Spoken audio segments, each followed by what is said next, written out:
tourism started picking up in the last 10 years because of its potential. We have 10 national parks, we have 13 game reserves. It's a country with 6.8% of the total species of butterflies, 7.5% of mammals, 11% of the world species of birds. We have the source of the longest river on the African continent, the Nile.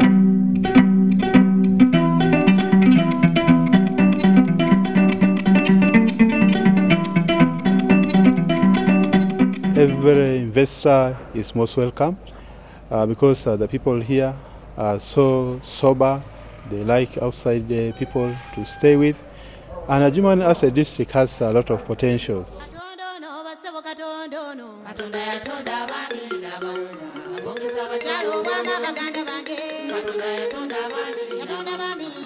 One of the areas which is very, very fertile is tourism. We have even the River Nile passing through here. In this area here alone, birds from Europe fly here through this Nile here.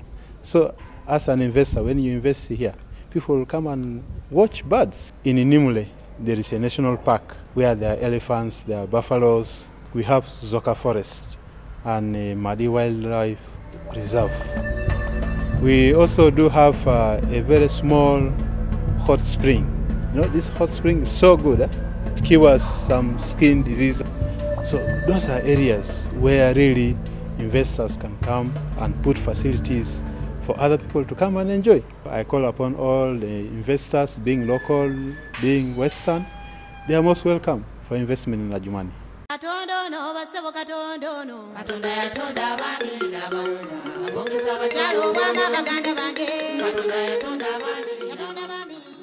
Otzi is one of the core conservation forests in Uganda, known for a wide variety of life forms ranging from birds, butterflies, animals, and trees. And there are well over 200 species of all these life forms in this Central Forest Reserve. Special interest is the chimpanzee, which are known to be residing in the northern part of the forest reserve. Very many people, tourists out there, do not know about this Central Forest Reserve. And at this point, I will really wish to welcome and encourage tourists to come and appreciate this Otzi hill ranges and enjoy the beautiful scenery as you overlook River Nile.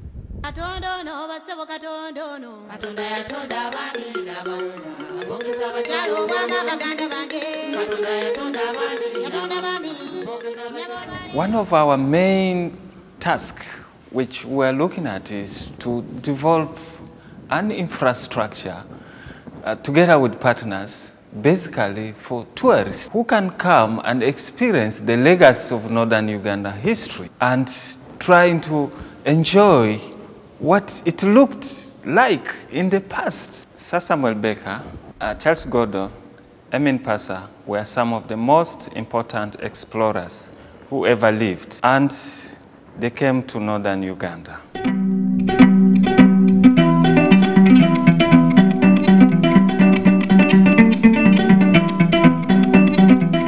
What you are seeing here is Baker's Fort Pateko, where explorer and missionary Sir Samuel Baker stayed. He arrived here in 1864 and met Lord Kikuya Kare, who was living under that rock. They formed an alliance to fight off the Arab slave traders who were living on this rock.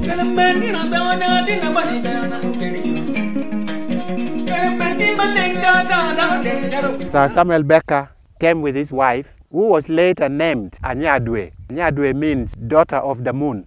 That she was so beautiful. There are areas here which are named Anyadwe after Sir Samuel Baker's wife. When we get up there, you'll see structures that were built for food storage, ivory, and other goodies that the Arabs were trading in. You'll also see areas where they were keeping prisoners. You'll see areas where they were executing people who were not cooperating with them with very clear marks.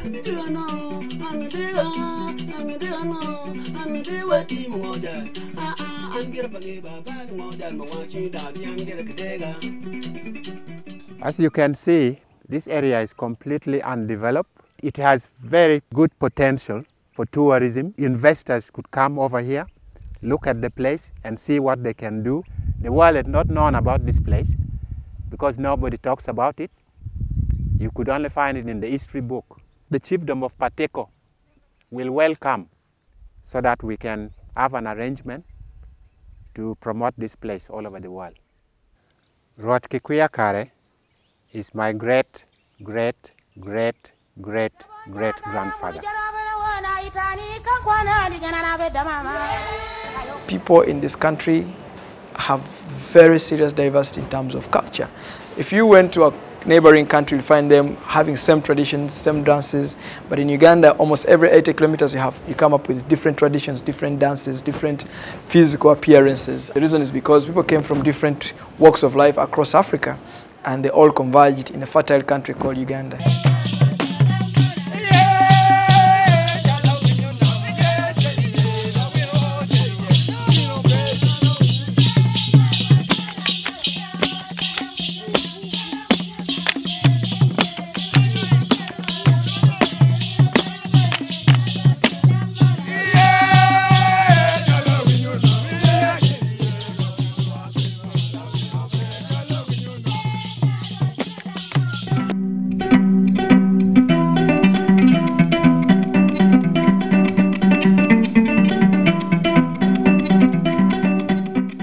Last year and a half, I've come out to Karimojo because the investment opportunities are fantastic, and the people, the Karimojong, are fantastic, and they welcome investors. Our investment is in Ingamura Wilderness Camp, which is a tourist destination, middle of the range. Our northern border is the park itself. As you all know, the park is 1,400 odd square kilometers of pristine wildlife sanctuary. We started about a year and a half ago. We're still in the process of developing, and I feel that what we're doing here is opening up the market to a broader range of people. At the moment we have a tented facility, tented camps. It's proving to be quite popular. This is the Naurus Valley, the Moranguli Mountains down there. And the other side is the Kadepo Valley proper. And directly behind me, that big mountain range there is Sudan. I mean, look at this place, it's beautiful. One of the most beautiful parks in Uganda, in fact in East Africa in my opinion. A lot of people have asked us about the security issues in Karimojo. Our experience here to date, there's absolutely no problems. This area is safe. Once you've got the community's blessing, the sky's the limit. Just keep to your word.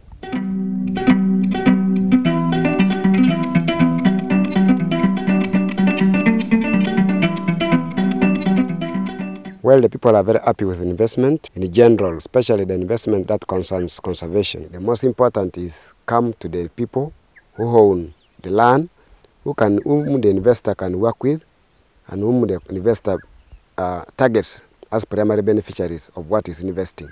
If the investor was to come without consulting the community, he is more at risk because the security of his property, the security of his estate may not be proper. The people will look at that investment as something which is intruding into their communities. But when you go to the community and ask them, and they give you all the support, and the people whom you are living with know for sure that the investor is part and parcel of them, then the community themselves will work with the investor, and they will benefit from working with the investor. Then the community will look at the property as part and parcel of them, as their personal investment, not again the investment of the investor. Then they will guard it jealously, knowing that if it goes away, they will have no jobs, they will not get any more investment anymore, and people will get discouraged. The lodge was established in 2005 and it was opened in 2006 and is running up to now. We have always activities for our visitors here. We have a safari walk that's taken by the guides to the bush, and we have also the night game drive at 8 o'clock after dinner. We drive them to the bush and they come back before it goes to 11 o'clock. We have also the Karamojong village visit. That one is done in the afternoon. We drive them to the village, they see the Karamojong traditional dances, the cultures, and we have also the drive to the hot spring that's in Kadepo Valley. They also see the ostriches there, leather kurus, and other species of birds. When you go for the game drive, there are very many species of animals, elephants, giraffes, lions, cheetahs, and the leopards.